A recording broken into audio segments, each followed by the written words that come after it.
You are Locked On Kraken, your daily podcast on the Seattle Kraken, part of the Locked On Podcast Network, your team every day. We are the Seattle Kraken.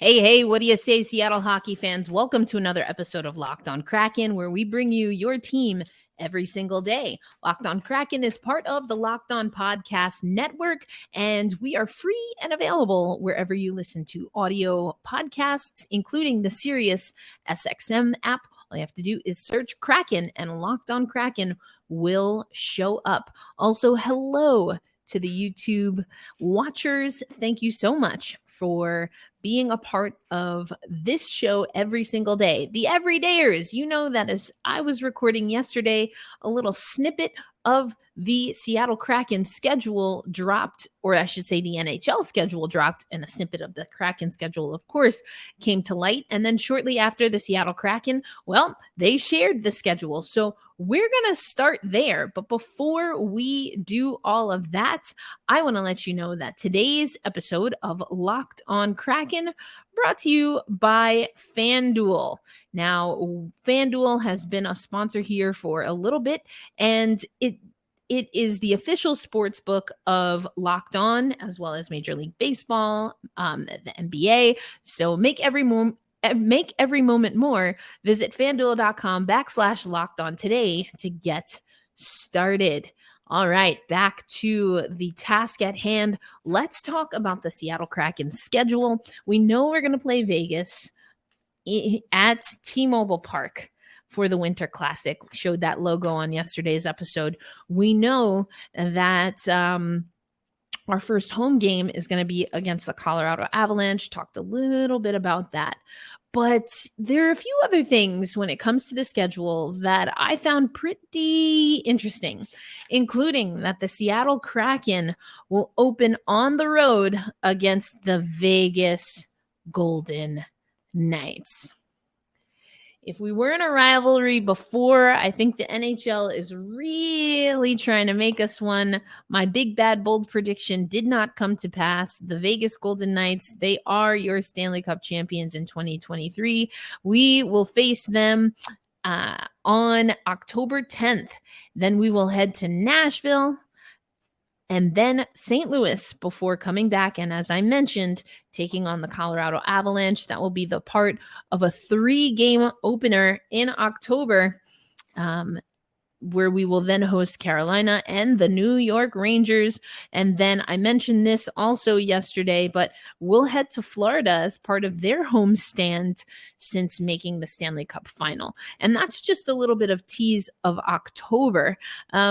But a few other things that stood out to me on the schedule, and I'll show you a little bit more of the different months.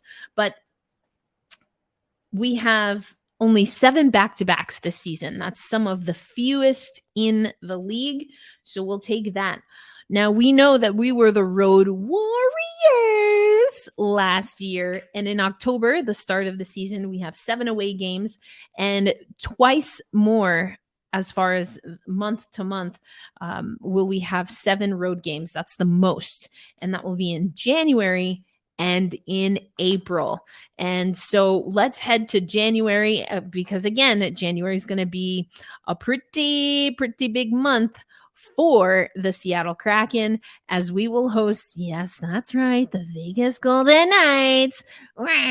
We'll host them for the Winter Classic on January 1st. Then we will take on Ottawa before hitting a road trip: Buffalo, Washington, Columbus, Pittsburgh, New York, and the Edmonton Oilers before we have the Maple Leafs, the Chicago Blackhawks, the St. Louis Blues, the Blue Jackets once again, and then we close out the month of January, technically on the road, but playing the San Jose Sharks. The other month where we have our most road games, as I mentioned, is April. So closing out on the road we open April on the road, San Jose again, the LA Kings, and the Anaheim Ducks. So at least that's a West Coast trip before we host Arizona and the Sharks once again.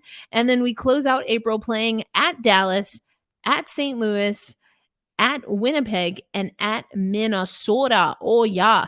So that's kind of what it's looking like for the Seattle Kraken. What do we have in May? Well, we've got to wait to see how the season fares.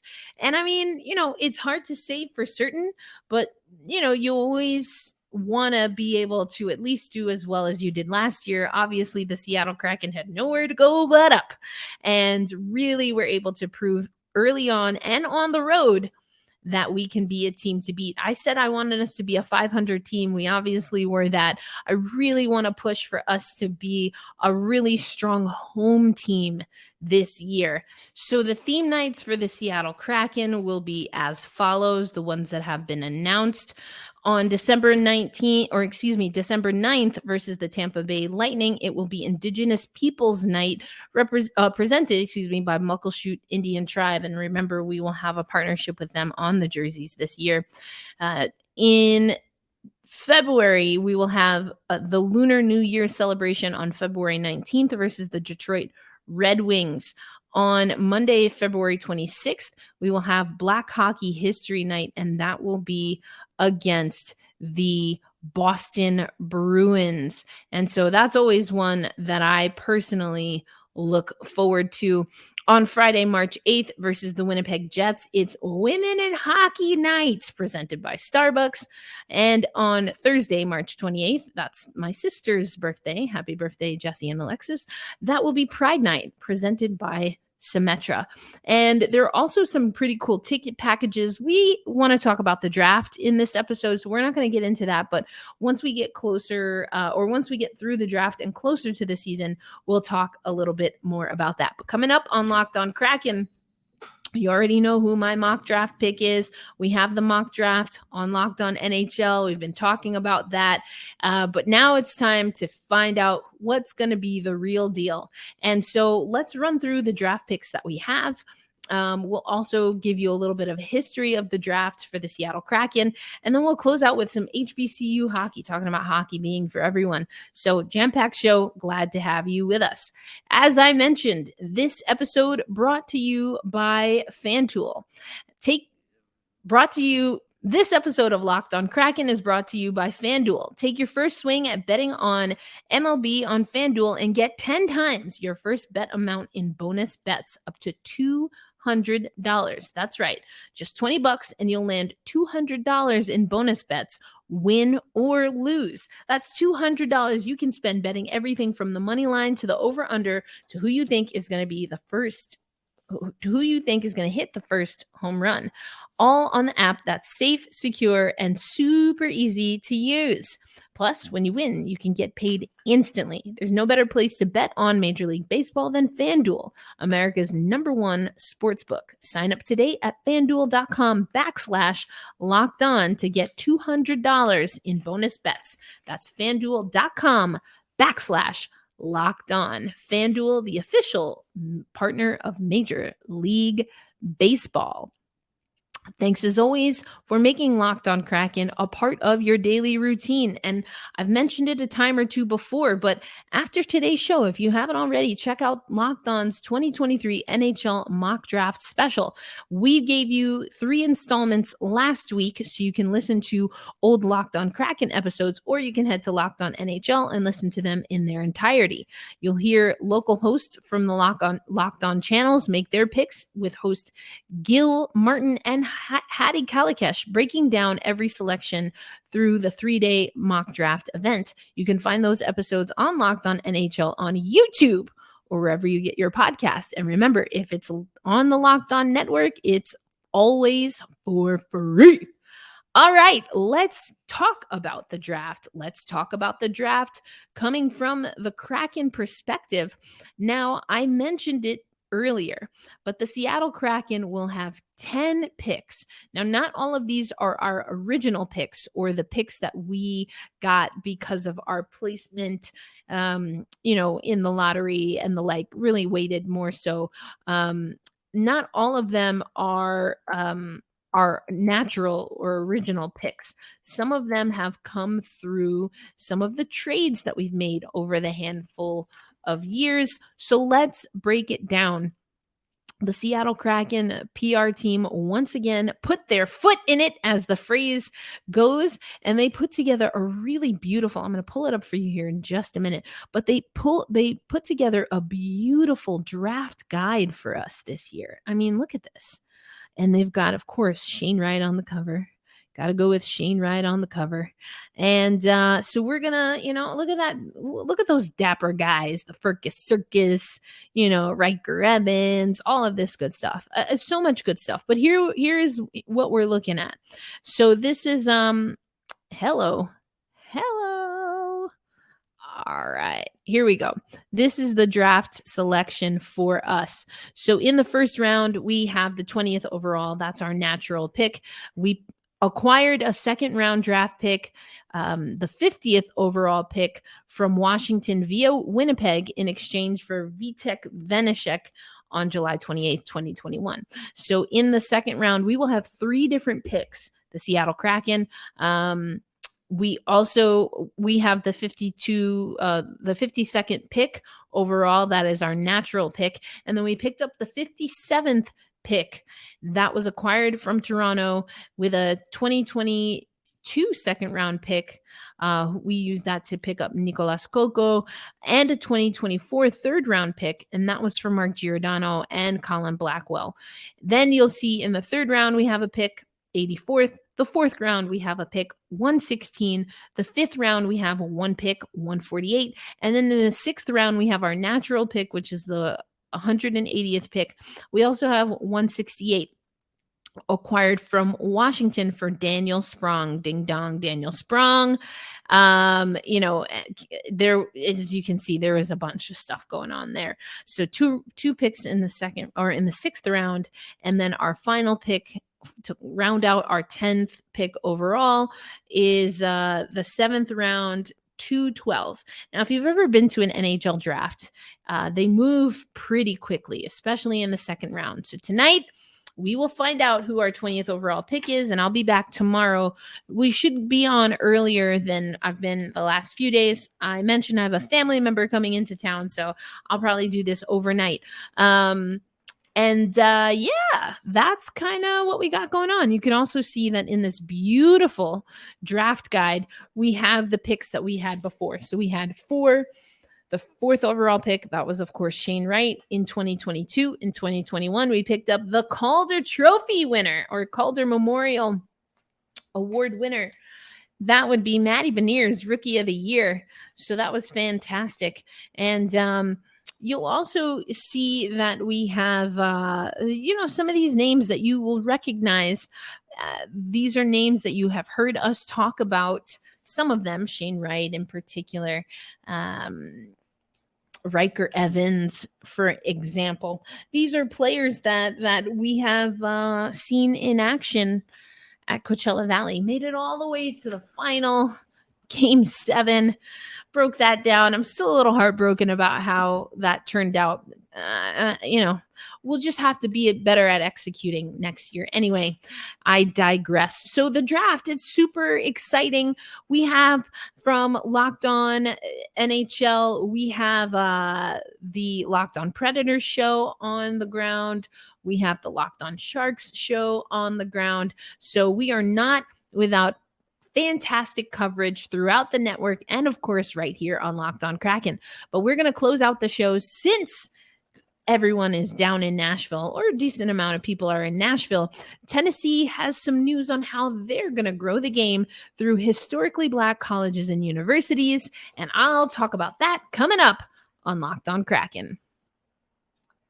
And thank you, as always, for making Locked On Kraken a part of your daily routine. We bring you your favorite team every single day. To the everydayers, I like to every once in a while shout out some of our beat writers. And Ryan Soto Clark, used to be a beat writer for the Seattle Kraken for The Athletic, but now is writing for ESPN. And we're going to go to the amazing words of Ryan S. Clark for this next bullet point, and that is that Tennessee State University becomes the first HBCU to have a hockey team, officially making it the first historically Black college or university to introduce a college hockey program. Quote, the Nashville-based school said the men's team will start play as a club program in 2024.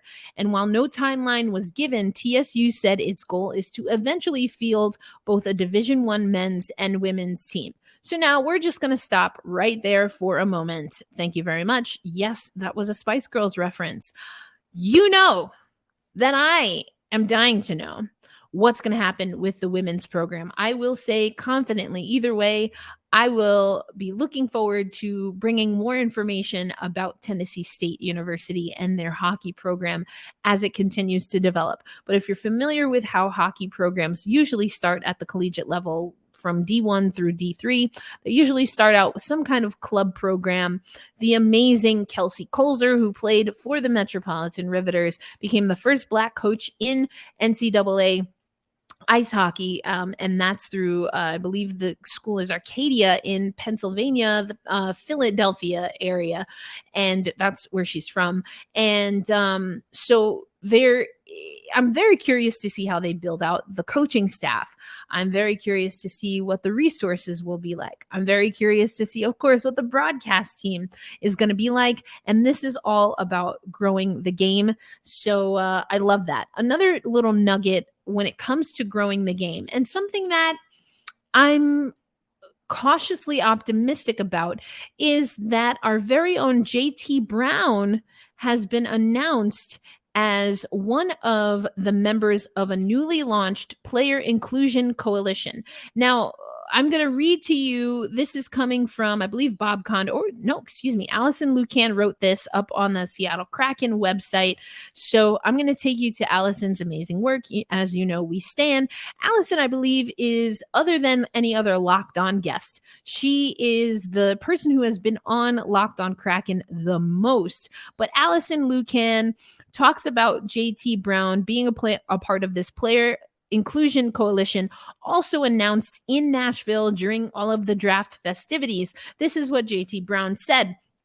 Joining the PIC is just another way to continue to grow the game and to make the game that I and so many people love as inclusive as possible. And so I think it's going to be interesting to see what comes from this committee. Blake Bolden is also on this committee. Julie Chu is on this committee. Megan Duggan, Bridget Laquette. So many amazing players that I've gotten to cover in women's hockey. And while I think it's important, I also don't know exactly where these committees, what the action steps are when these committees are formed for the National Hockey League. There is a women's committee. There's LGBTQ committee. There is an accessibility committee. And there's still a lot of work that the NHL needs to do with these respects.